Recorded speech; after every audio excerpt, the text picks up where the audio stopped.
I think there's a good case to be made that today was a more consequential day than even the assassination attempt on Donald Trump last year, whereas, of course, Charlie Kirk has tragically died as a result of being shot in the neck at a university campus in Utah. He was a very prominent conservative activist, a fundraiser, a campaigner, someone who supported Donald Trump very closely in last year's election campaign, spoke at numerous Republican national conventions, and mobilized evangelical Christian voters behind the MAGA movement and Donald Trump.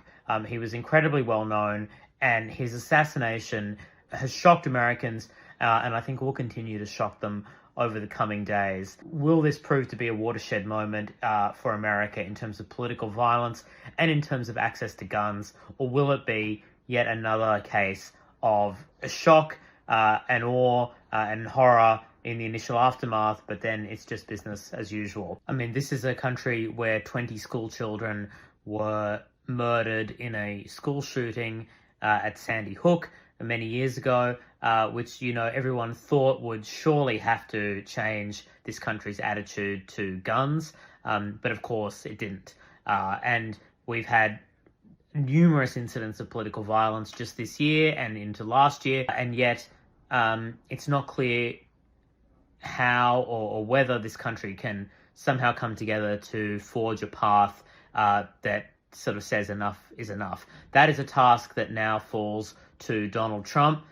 He tonight has addressed the nation. And look, there's the good with the bad. He's obviously praised Charlie Kirk. Charlie was a patriot who devoted his life to the cause of open debate and the country that he loved so much, the United States of America. And Donald Trump also, to his credit, said that this is a dark moment for America and we have to stop and face the consequences of this day after day, year after year, constant hatred of one another.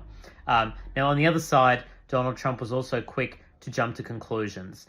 He said that, this is another act of radical left-wing violence, which it may be, but we don't yet know who is responsible for it or exactly what their motives are. It's, I think, going to be perhaps a pivotal and defining moment in his presidency if he is able to somehow put this country on a more righteous path, on a path that leads away from this spate of political violence. But that is a test that he now faces